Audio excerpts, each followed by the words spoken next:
Hey, and welcome back to the Gulf Coast Growth Show. I'm excited to be here today. We are here with Ryan Sitton, President, CEO, founder of Pinnacle ART out of beautiful Pasadena, Texas. Ryan, welcome today. Thanks, Jason. Good to be with you. Glad to have you. And it took us a couple of weeks to track you down. You've been so busy because of your expertise in the energy space.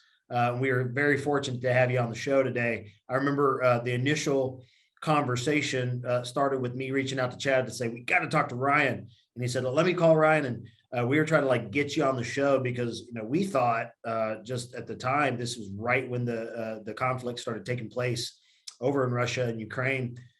Honestly, our text exchange, I went back and looked at it, was, well, this thing will probably wrap up pretty quick, and come some kind of resolution. So we got to get them tomorrow.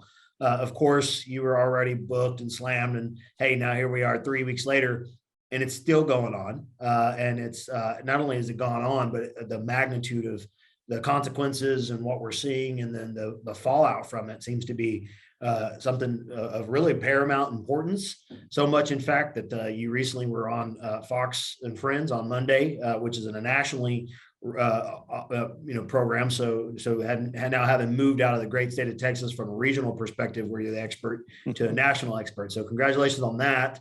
People are starting to recognize it, and we're humbled and glad to have you today. So that being said, hey man, we're going to dive in real quick for our audience. Just as a reminder, Ryan was a former Texas Railroad Commissioner, but it didn't stop there. He lives, eats, breathes energy. So he is constantly on panels, constantly serving in different environments to continue to educate us, because energy plays such a huge role in our culture, both here in Houston and in the great state of Texas. And the show in and of itself is designed to educate people of the significant importance that energy, LNG, the plants play, both on the economy regionally and the global economy. And that's the significant importance of this show. And so let's dive in. So we just got back to a place where we're finally starting to see the light switch turn on, literally, right? People are flying. I mean, I was just in the airport recently and for spring break, and it was just slammed, right? People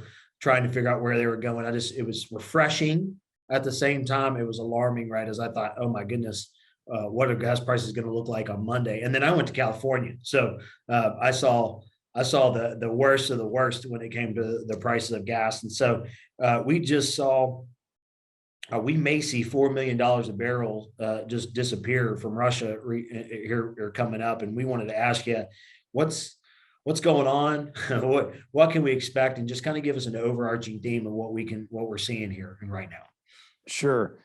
Well, it's a great setup, Jason. And in fact, where you ended there, man, there's 4 million. You said $4 million. You said 4 million, 4 million barrels a day. Right. Yeah. That's all right. Yeah. Let's set the context for this. So right now, the world uses, I'm using round numbers. So these are not real precise. We could say the world uses around 103 or 102 million barrels a day, but let's use round numbers.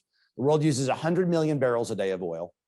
Roughly 10, maybe 11 million of those barrels, 10%, come out of Russia today, or at least they did prior to the Ukrainian invasion. About 10, 11 million of those barrels come out of the United States, and about 10, 11 million of those barrels come out of Saudi Arabia. So those three countries account for fully 1/3 of the world's oil.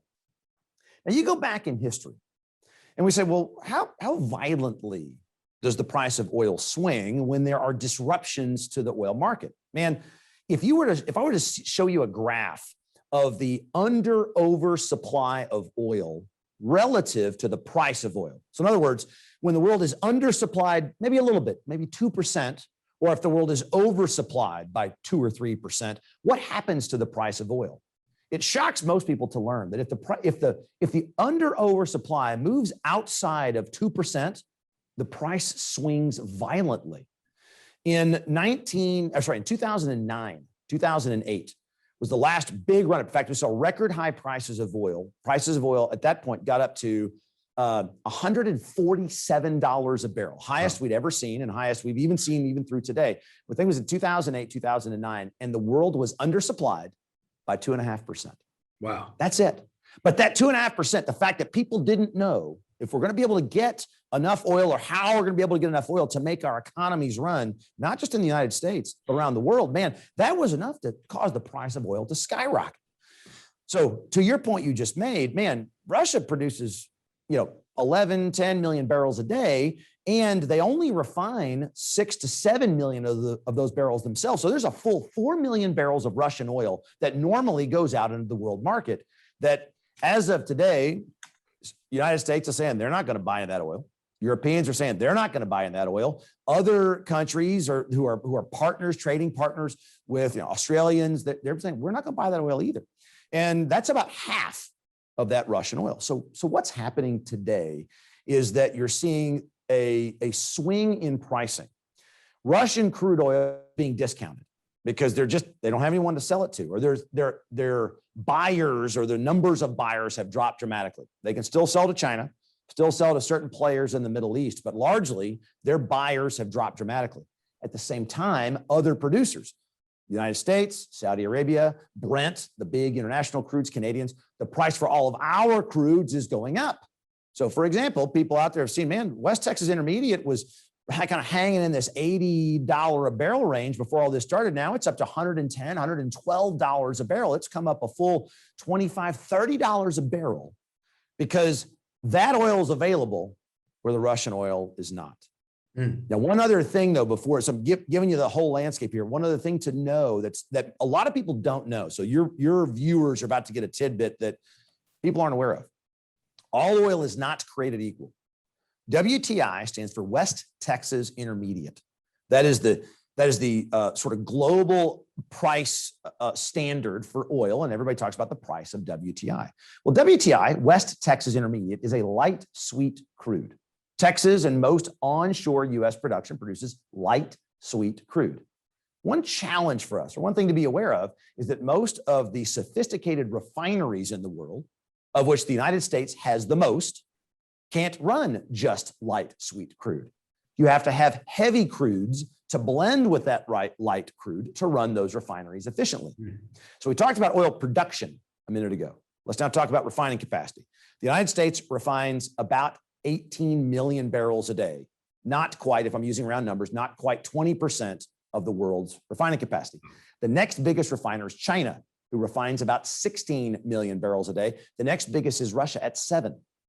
So while the United States produces a tenth of the world's oil, we are nearly 20% of the refining capacity, and we are by far the largest. And a lot of those refineries need heavy crudes, which we were, up until a month ago, buying from Russia.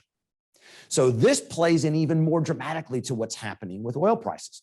That, man, it's not just about the overall price of oil. It's about this heavy crude that normally is not as valuable. All of a sudden now in the global market, with all this Russian crude out of the business, that heavy crude is disproportionately valuable. So go back and sum it all up. What's happening today, man, supply chains of crude oil are being really disrupted.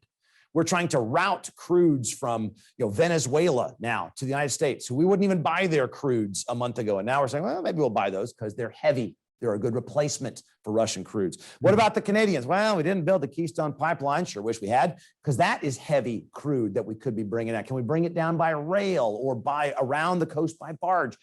We're trying to reroute all these supply lines. In the middle of all this, people are asking, so why is the price of oil going up? Is it because there's not enough oil? No. There's actually just as much oil on the market today as there was before the Ukrainian crisis.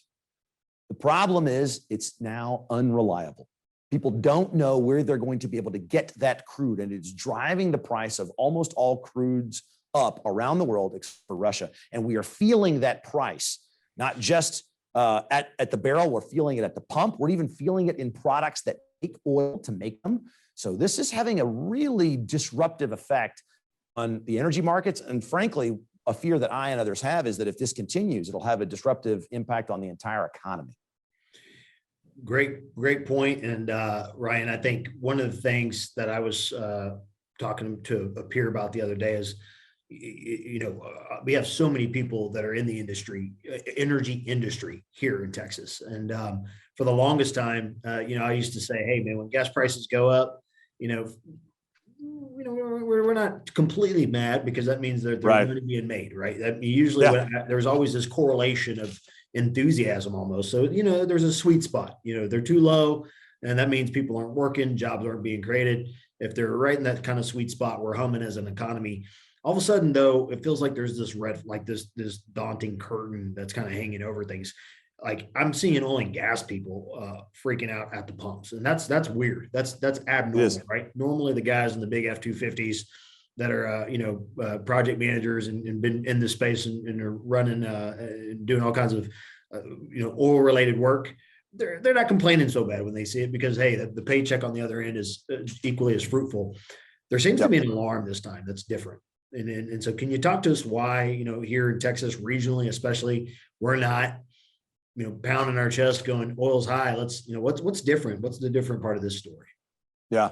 Well, one anecdote to back up what you're saying about how we think about oil prices in Texas. You look around the country, there's no question Texas is probably Texas is not as energy centric today as we used to be. If you rewind to the 80s, man, it was probably fully 50, 60% of our state's economy. Today, it's probably 20%. Others could give you a better estimate, but it's still the biggest chunk.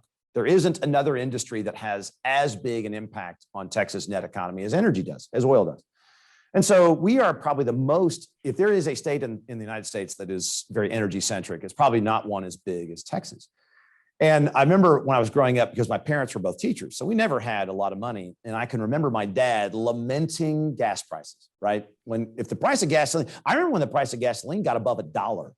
And I was in our family's, minivan or Volkswagen Rabbit, and Dad complaining, "Oh my God, you see that? That got up to 90 cents a gallon today. And how can anybody afford this stuff?" Because we were two teachers, and that was a big deal. Here we are today. My dad just retired from teaching a few years ago. If there's one profession in Texas who probably could be the most excited about high energy prices, it would be education, because education is the single biggest piece of Texas state budget, and the single biggest funder of Texas state budget is oil. So if there's anybody that really benefits as an entire industry of oil going up other than oil producers, it's probably education, because that funds so much of our Texas education budget.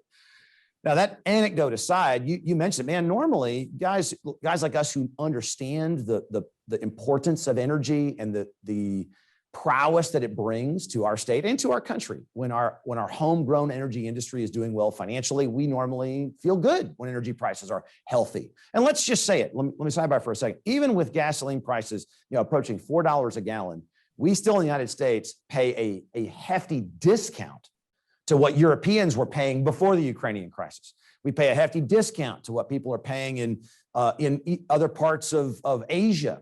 If it's not government subsidized. So we have the cheapest energy in the world by far, even at these elevated prices. And yet you said it well, Jason, there are guys today in the energy industry pulling up to a gas pump and going, this just doesn't feel good. And they're worried. And what it is even those of us who benefit to some degree, whether it's a teacher knowing that their budgets might get bigger, or it's a oil and gas guy saying, man, there may be a little bit more money in the kitty this month. What we know is that overall, the health of our economy is not good when oil and gas prices and energy prices do this, and especially if they do this, right? When they spike to a really abnormal level, it can be bad for the overall economy. People stop driving, businesses can't operate because their raw costs are high. I'll give you an example. The transportation industry, the jet industry, when the price of fuel skyrockets on them, they sold a ticket to fly on their plane 6 weeks ago, but now they're having to buy jet fuel for 50% more money. All of a sudden, operating that flight's non-economical. So there are things like this that will wreak havoc on the economy pretty quickly. One other thing I'll say that should be giving a lot of oil and gas guys pause right now. This run up in oil price, just like in 2020, when COVID abnormally drove the price of oil down, this is abnormally driving the price of oil up. So inevitably what happens is when the price of oil spikes to $110, $120, $130 a barrel, oil companies will make a lot of money. And if they are aggressive, they'll go out and drill wells. They'll go out and they'll add refining capacity. They'll turn on refining units that they couldn't yesterday. And unfortunately, the effects of that lag. So I may say to them, man, we think energy prices are going to be high for a while. We think refining margins are going to be high. So we're going to ramp up capacity. Well, if I start today, new oil's coming on the market in a West Texas oil well in 3 months, maybe 4 months, 5 months. Refining capacity is coming online 3, 4, 5 months. Well, by the time that happens, We could have worked our way through this challenge. Oil markets have balanced, and now I've got a whole bunch more capacity on the market, and yet there's not prices to support it. And then we set ourselves up for another downturn. So what a lot of guys are feeling is, man, yeah, this sort of feels good today, but it sure seems like every time we see one of these spikes run up, we sure feel the pain when it slams down a year later. And I know a lot of guys are thinking about that too. Yeah. And I think that's a great parlay to the next thought that I had, which was centered around the fact that to the person who's maybe not in the industry, we just think that there's perhaps a light switch, right? Like a light switch that just goes on. Like, okay, now let's, we are, and at one point in time, we're extremely energy independent as a nation. And so now it's like, okay, what's the problem? Can't we just turn on a switch and put these guys back to work and have all this oil? So you kind of already answered the question, but I'd love to hear a little bit more about what, and I think our audience would like to know why it's not a simple, why are we reaching out to Venezuela? Why are we now reaching out to Iran? I mean, it's not like all of a sudden we don't have oil in this country. It's there, right? So what's really the hindrance that's causing that? Yeah, good question, Jason. And actually, one thing I'll do, because you're right, I kind of talked a little bit about the difference in crudes, and I'll come back to that to hit it again. But the big thing here, if somebody asks me, Ryan, should we be energy independent? I ask people to clarify what they mean by energy independent. If you mean, as the United States, we should have buying power when it comes to energy. In other words, as an energy consuming nation, we consume a lot of energy, but we also produce a lot of energy. Should we have the cheapest, most reliable energy on the planet and have the ability to affect that? Absolutely. And if that's what you think of as energy independent, I support that. Some people say, I think we should not buy any crude oil, any external energy from any other countries. I say, no, that would be bad. That'd be bad decision, be bad policy, bad strategy. We should, of course, want to buy affordable commodities from other countries. We just don't want to be behest. We don't want to be subject to the whims of those countries if we're buying their products. Now, I'll use an example from another industry. Food. We have the most amazing farming industry in the world right here in the United States, but we buy food from other countries all the time. Why? Because it makes sense if their country doesn't have the ability to produce all the products we need, but they can make a lot of farm products, a lot of food. Let's buy their food at a cheaper price and then pay our people here in the United States to do other things, to advance our way of life, develop new technologies, that sort of thing. At the end of the day, though, one of the reasons, whether you like them or not, that there are farm subsidies is because if we are ever buying a lot of product, like I think we buy sugar a lot from Brazil maybe, or some other South American country, if that country ever has a problem, we want to have the ability to ramp up our food production very quickly so that no single country's farming exports to the United States can swing our economy and disrupt our way of life. So if you say, do I want to be a food isolationist? No, I want to buy other people's food. Do you want to be an energy isolationist? No, I want to buy other people's energy. We just don't want their energy supplies to us to drive disruption in our country. And what we're seeing today is that we're close to that. Now, I will say this. If this was 2008, Jason, we'd be having a different conversation. 2008, the United States was importing almost 2/3 of the oil that we used here. Our national oil production was only 5, maybe 6 million barrels a day. So in the last 14 years, our oil production has ramped up by nearly 6 million barrels, and that has given us a lot more independence. So we are, thank goodness, in a much better condition today than we were back then.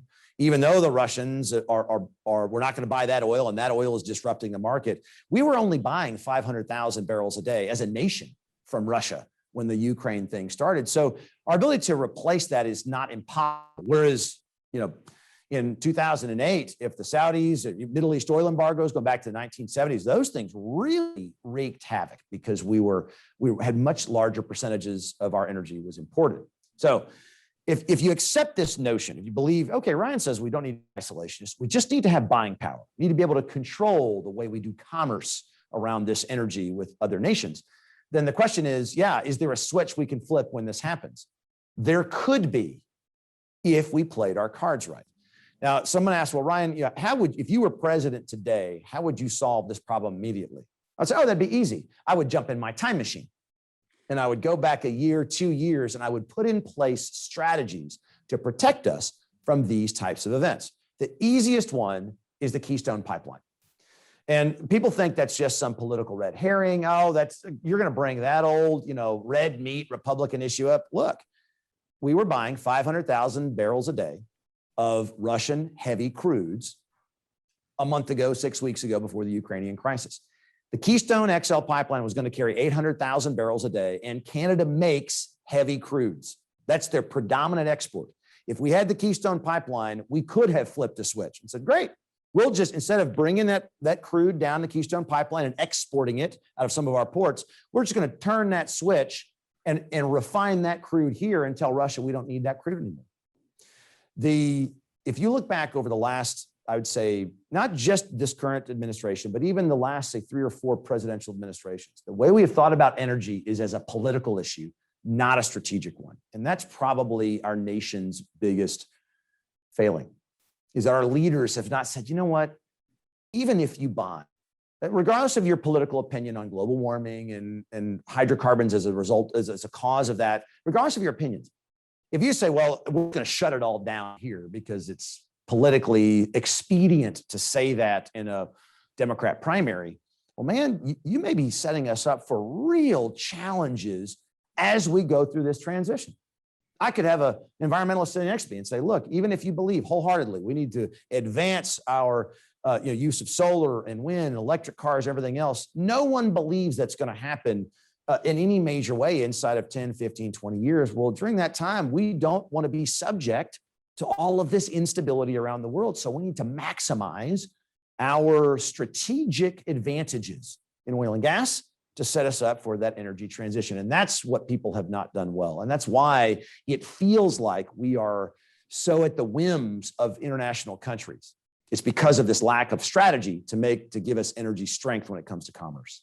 And I love how you use the term energy strength. We're not an oil and gas nation, we're an energy nation. Right. And that's clean energy. That's a balance of energy. It's the appropriate types of energy. And even our big oil and gas producers have a focus on positive source or clean sources and renewables, right? So we're seeing it in refineries, we're seeing it everywhere. So it's not like it's a us against them mentality. It's a uniformed approach that you talked about. It avoids security risks that we currently have of other countries having the capacity to control our economy based on what levers they need to pull or issues that they choose to do. And so having the strategy frees us up as a nation to be in the driver's seat. And again, that's what you want for your people and for what we need for our country, right? So absolutely, I think you hit the nail on the head. And so this is a great place to transition from an energy discussion, right? We've been talking about the price of oil and gas. I think we can transition to an energy discussion about LNG and really what we've done from an export perspective. We're an export terminal. We've done a lot of work to improve and expand that area. And so I know because you mentioned it, we're only getting 500 million barrels to the US 500,000 Russia. But we're also globally, there's going to be an issue. So, and I think there's a lot more people who are more reliant globally on their production. And so talk to us a bit about what we've seen with both the enhancements across our Gulf Coast, right? From an LNG perspective, and then where we're sending this natural gas, where it's going, and kind of the impact on the global energy market. Well, one thing, if you asked, because you're right, we spent a lot of time talking about oil. Let's talk about natural gas. And that's a related, but a different market. And it's important to understand some numbers there. Using round numbers again, the world uses 300 million BTUs of natural gas every day. And the United States produces roughly a fourth of that. We are actually the world's largest natural gas producer. We're arguably the number 2, 3, maybe number 1 oil producer with Saudi Arabia and Russia all jockeying for position, but we're the world's largest gas producer. And that has really come that we were not that 15 years ago. So we've really come into our own as a natural gas producer over the last 15 years. And we've seen the benefit of that in our power plants. If you went back to 2005, 2008, 15 years ago, most of our power, the largest chunk of our power came from coal. Now, certainly there's been environmental agendas and everything else to do away with coal, but really the thing that has gotten us off coal is natural gas. Those plants are cheaper to build and they're cheaper to operate. Now, the raw product is not cheaper. Coal is a very cheap raw product. And if you already have a constructed coal-fired power plant, you can operate those very, very cheaply. So still, there's a lot of cheap power, cheap energy coming out of coal. But in terms of new and expanded power, you can't beat natural gas these days. And that natural gas sets the benchmark. And once again, isn't it nice that the United States has more of it than anybody else in the world? We do not import almost to speak of. We import almost no natural gas in the United States. We're completely self-sufficient because our natural gas is so plentiful and so affordable. We are a net exporter. We export quite a bit of natural gas, and right now it's going to all parts of the world. We actually export a lot to Mexico now.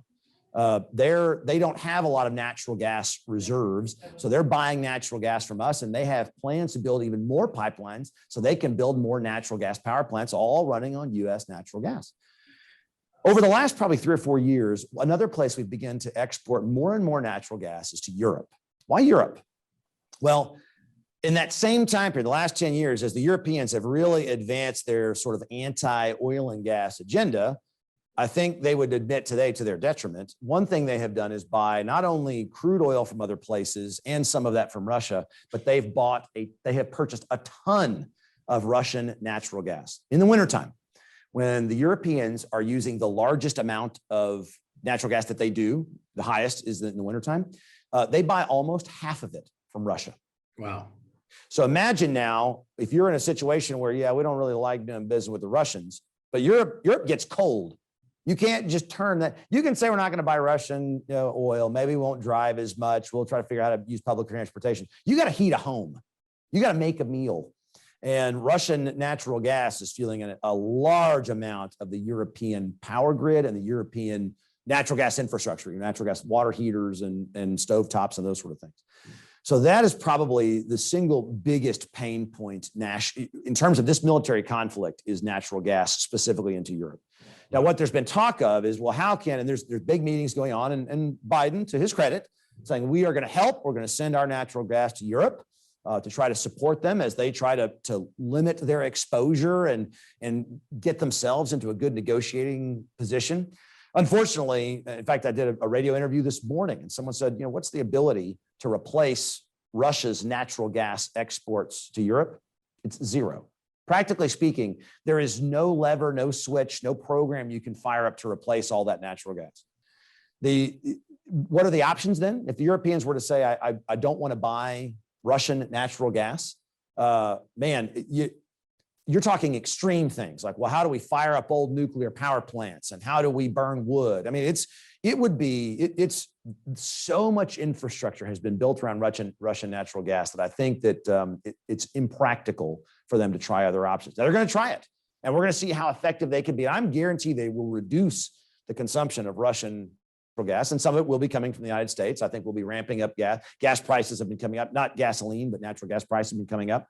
So people will be producing more and exporting it, but that's probably, while it hasn't gotten as much sexy attention as oil and gasoline prices, in terms of the European and the geopolitical military events that are unfolding, I think the real challenge to watch will be to see how Russia, Europe, and the United States balance out and level up all of the natural gas and how it's moving between those three regions.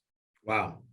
A lot of things that are unfolding, and a lot of, right when we thought we were coming out of some supply chain and that we were looking at the other side of things being a little bit rosy, it seems like there's just going to be continued mass disruption for a bit. Talk to us as we kind of get ready to wrap up the show. We only got a couple more minutes left.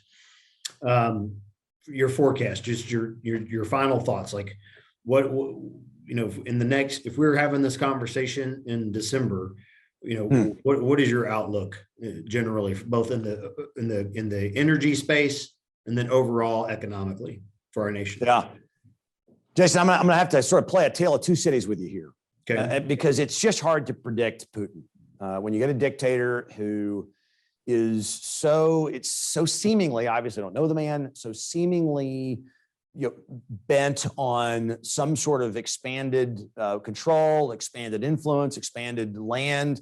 Man, it's hard to predict how a man that seems to have a very different logic set's going to behave. But I'll give you two scenarios. One scenario is that he's going to double down on this thing. He will advance his military aggression and he will use his energy position with both oil and natural gas to try to manipulate the situation. You might have seen yesterday that he said, that's it. If you're not friendly to me, you got to buy my products, oil and natural gas, with rubles instead of dollars or euros or whatever other currency you use. So he's trying now to use his strength in that area to strengthen the Russian currency. I mean, he's certainly not stupid. He's trying to play to the whims of the market and to the fears of people. The question is, how long will he drive this? And in one scenario is he continues to drive it for a long time. We enter a somewhat renewed Cold War, and which we're going to see, if that happens, energy prices will continue to climb, continue to be disruptive. And I will forecast it now, when you combine that, energy prices being so high with inflation levels, I think in February that at like 8% annualized for that year. If those two things continue, there's no question we're heading toward another recession. And history hath shown, when you put disruptive raw products, disruptive food markets, disruptive energy markets, and hyperinflation together, you're within 2 years of major recession, just because the economy can't take it. People can't make buying decisions. They can't save money. Their income doesn't match their spending habits. And so that's scenario one. I think people have to be cautious. These days, you've got to be watching this, saying, you know what? I'm going to just make sure I'm keeping my spending habits in line and be ready for this if that happens. Scenario two is that eventually the Russians say, man, I'm running out of money. No one's buying my crude oil or my natural gas at regular prices. They're all discounted. Clearly, the Ukrainian thing has not gone as Putin had hoped it would. It has not been a slam dunk. The Ukrainians have shown unbelievable spirit and national pride, I think, much like we would expect people in the United States to do if we were ever attacked like that.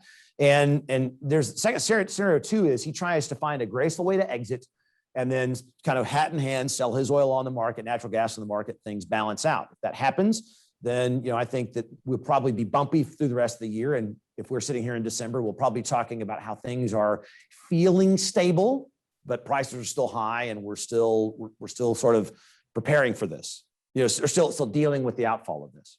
Gotcha. Well, I'm saying if I'm giving people advice at home, I'd say, like I said, right now you got to be prepared for the fact that there could highly between inflation and these disruptive prices. You got to be ready for a challenging economic environment. So don't overspend right now, right? Be realistic and have your family in order and be ready to. Businesses, don't overspend. Be in a good position to deal with challenges as they come. One thing that I'll end with is, if there's any nation who's well positioned to deal with this, it is the United States.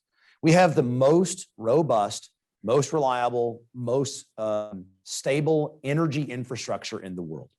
So while we will feel pain here, other countries, other regions are going to feel it worse than we are. So if we are wise and we are strategic and we weather whichever of these two scenarios or whatever in between plays out, both politically, in our businesses, in our communities, then when we begin to come out of this new challenge, then we'll be in a better position than anybody else. We just got to make sure we don't get ourselves overextended in the meantime. So I'm always optimistic that the United States will prevail, although there may be some bumps in the road over the next year to 18 months.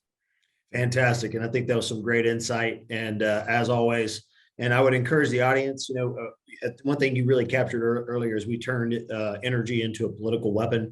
And it's not. It's a galvanized national level of importance when it comes to our energy. We are a nation that survives on that. And so we can't use it that way. It should be used strategically, from both parties, from both people, from all people, from civilians all the way up to the people at the highest level. We should treat it as one thing, one nation, working together for good energy, positive energy, and having a global impact with the United States of America. And so we got to kind of stand by that. So I loved your quote with that earlier, and I hope people resonate with that as you think about how you go into the world today. And again, as always, thank you, Ryan. For our audience, I would encourage you to share this information with somebody. There's a lot of information that goes out there in the media today, where really the reality is you're hearing from people who aren't necessarily experts. And so this is a great time to froth up people and get them anxious and not have a lot of truth communicated.